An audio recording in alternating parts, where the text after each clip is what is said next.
ભાવનગર શહેર સહિત જિલ્લામાં પડેલા કમોસમી વરસાદને લઈને શહેરનું ગૌરીશંકર તળાવ થયું છે ઓવરફ્લો અને તેના આકાશી દ્રશ્યો સામે આવી રહ્યા છે। ગૌરીશંકર તળાવ આ સિઝનમાં બીજી વખત ઓવરફ્લો થયું છે।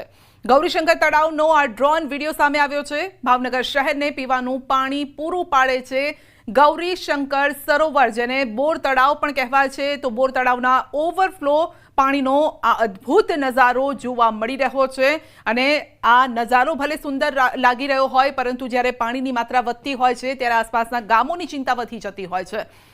તો ભાવનગરનું આ જે તળાવ છે ગૌરીશંકર સરોવર, જે અત્યારે ઓવરફ્લો થઈ ગયું છે અને જેને જોવા માટે પણ લોકો ત્યાં ઉમટી રહ્યા છે। આકાશી આ નજારો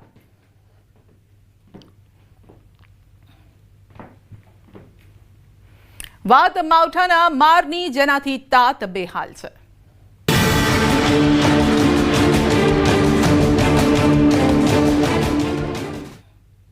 તો ભરૂચ જિલ્લાના જંબુસર તાલુકામાં કમોસમી વરસાદથી ખેડૂતોને ભારે નુકસાન થયું છે। અચાનક પડેલા વરસાદના કારણે ખેતરોમાં પાણી ભરાઈ ગયા છે, પાક બગડી ગયો છે। તુવેર અને ડાંગરના પાકમાં પાણી ભરાઈ ગયા છે અને પાક સડી જવાની સ્થિતિ ઊભી થઈ છે।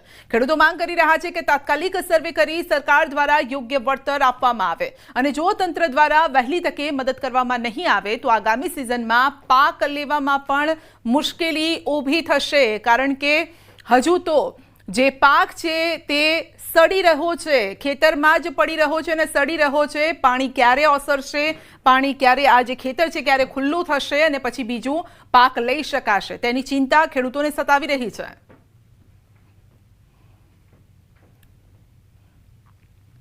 છેલ્લા 3-4 દિવસથી પડતા કમોસમી અતિશય વરસાદને કારણે અમારા તથા આજુબાજુના અમારા તાલુકાના ગામોમાં ડાંગર, તુવર, કપાસ જેવા પાકોને અતિશય નુકસાન થયું છે। ખેડૂતોની મહિનાઓની મહેનત પર પાણી ફરી વળ્યું છે। આજીવિકા ચલાવવી એક પ્રશ્ન બની ચૂક્યો છે। તેથી સરકારને વિનંતી કે ખેડૂતોને તત્કાળ નુકસાન થયેલ પાકનું સર્વે કરી તેમને સહાય આપે તેવી અપેક્ષા રાખીએ છીએ। અત્યારે આ કમોસમી વરસાદ વધુ પડવાથી ખેડૂતોને પારવાર નુકસાન થયું છે। ડાંગરમાં પાણી થઈ ગયું, ડોંગર બગડી છે, કપાસ, તુવેર બગડી, એરંડા બગડ્યા। ઘણા લોકો ખેડૂતોને કપાસ વીણાનો છે તે પણ વીણાઈ શક્યો નથી અને પારાવાર નુકસાનથી આનું વળતર સરકાર બધા ખેડૂતોને ચૂકવે તો સારી વાત છે। ઉપલેટા તાલુકાના તલંગણા ગામમાં કમોસમી વરસાદ વરસતા ખેડૂતોને વ્યાપક નુકસાન છે। અચાનક પડેલા વરસાદથી ખેતરોમાં પાણી ભરાયા હોવાથી ખેડૂતોના મોઢે આવેલો કોળિયો છીનવાઈ ગયો છે।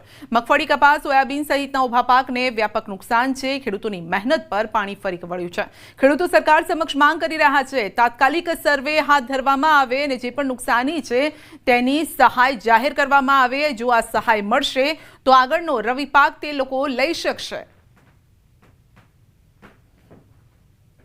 આજે 3 દિવસથી વરસાદને કારણે જે કંઈ અમારે નુકસાન થયું છે એમાં તો કોઈ પારાવાર બાકી નથી, એટલે અમારે સરકારને એમ કહેવું કે આમાં જરાક સર્વે કરાવો અને આવીને જુઓ, તાત્કાલિક સર્વે કરાવો। 2 દી તડકો નીકળી હુકાઈ ગયા પછી તમને દેખાય નહીં, તો એવું થાય। એના કરતાં અત્યારે તાત્કાલિક સર્વે કરાવી અને ખેડૂતની વાયરે આવો તો વધારે બધા સારું થાય। નકર ખેડૂત કંઈ આપઘાત કરતો થાય અને માથે લેણાના બોજ થઈ જાય। અત્યારે તો વિચાર કરો, અમે બધું એગ્રોમાં દવા બાકી લીધી હોય, મજૂરને 2 દી કેડીનું દેવાનું કીધું હોય, અમારે ઢોરનો નીણ સારો હોય, અમે આમાં નિભાવ કરવાનો અમારે કઈ રીતનો રહે, એટલે ધિરાણ ઉપાડ્યા છે। અમારે ધિરાણનું શું કરવું, ધિરાણમાં કંઈક માફી કરે, એવી કંઈક સહાય કરે, કંઈક વારે આવે। નકર ખેડૂત દિવસે દિવસે ખેતી છોડી અને હાવ નમાલો થઈ જાય। એના કરતાં કોઈક વારે આવો અને ટેકો ગયો ખેડૂતને। સૌરાષ્ટ્રમાં કમોસમી વરસાદથી મગફળીના પાકને મોટા પ્રમાણમાં નુકસાન થયું છે અને ત્યારે સૌરાષ્ટ્ર ઓઇલ મિલ એસોસિએશનના પ્રમુખ કિશોરભાઈ વિરડિયાનું નિવેદન છે। તેમણે કહ્યું છે કે ખેડૂતોને ચાલુ વર્ષે મગફળીના ખૂબ ઓછા ભાવ મળી રહ્યા છે। દેશમાં 60થી 65% વિદેશી તેલની આયાત છે। ઇમ્પોર્ટ ડ્યુટી વધારી આયાત ઘટાડવામાં આવે તો સ્થાનિક તેલના ભાવ ઊંચકાય।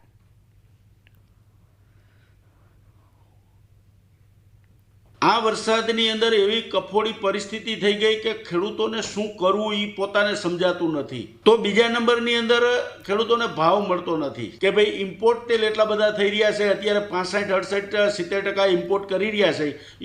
ઇમ્પોર્ટ ઉપર ડ્યુટી નાખવાની જરૂર છે સરકારે. કેન્દ્ર સરકારને હું વિનંતી કરું છું કે એમની ઉપર ડ્યુટી પણ નાખે કે ઇમ્પોર્ટ ઓછું કરે. તો આપણા ભારત દેશની અંદર ડોમેસ્ટિકની અંદર જે તેલ પ્રોડક્શન કરીએ છીએ આપણે, મસ્ટર્ડ હોય, કોટન હોય, મગફળી હોય, તેને ખેડૂતોને ભાવ મળે.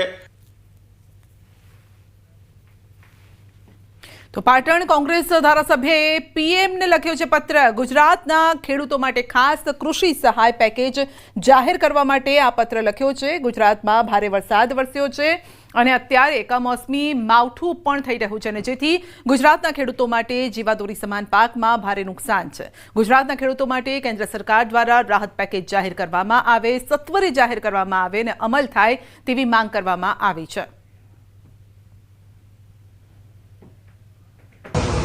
વધુ વરસાદ થયો અને અત્યારે કમોસમી વરસાદ ચાલુ છે. એના લીધે ગુજરાતના ખેડૂતોનો તમામ પ્રકારનો પાક નિષ્ફળ રહ્યો છે. એના લીધે ખેડૂતોની આર્થિક સ્થિતિ ખરાબ બની છે.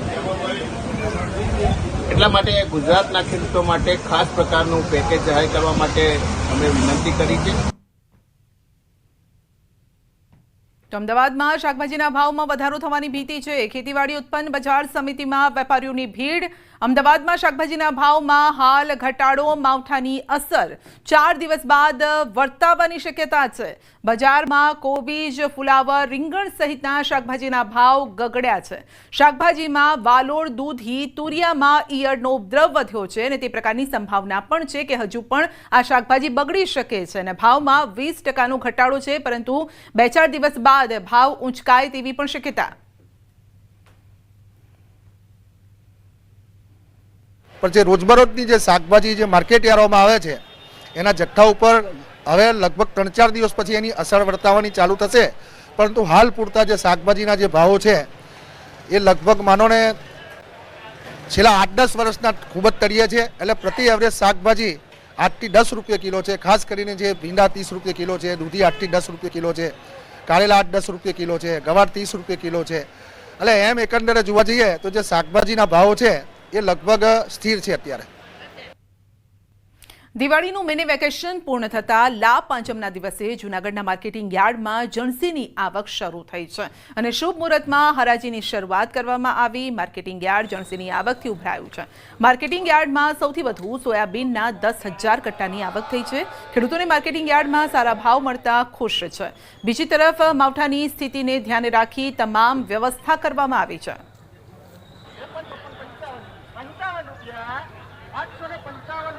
સોયાબીનની 10,000 કટ્ટાની આવક, મગફળીની 1,500 કટ્ટાની આવક તેમજ તલની, તુવેરની 2,000 કટ્ટાની આવક થઈ છે. સોયાબીનના ભાવ હરાજીના સ્વરૂપમાં આજે 934 રૂપિયા જેવો ભાવ આવ્યો છે. આજે ખુલતી બજારમાં અમે સોયાબીન લઈને આવ્યા છીએ તો ભાવ સારો મળ્યો. હરાજીમાં 934 રૂપિયા થયા અને અહીંયા વ્યવસ્થા પણ સારી છે અને ખેડૂતમાં કાંઈ ઉતરાઈ પણ લેતા નથી અને અહીંયા વરસાદનું ન પલરે એની તકેદારી પણ રાખવામાં આવે છે. જૂનાગઢ યાર્ડમાં મારા સોયાબીન નાખેલા હતા તેના સારા ભાવ આવ્યા છે. 829 રૂપિયામાં વેચાણ થયું છે અને વ્યવસ્થા સારી છે. આજ શુભ મુહૂર્તમાં ભાવ સારા નીકળ્યા છે.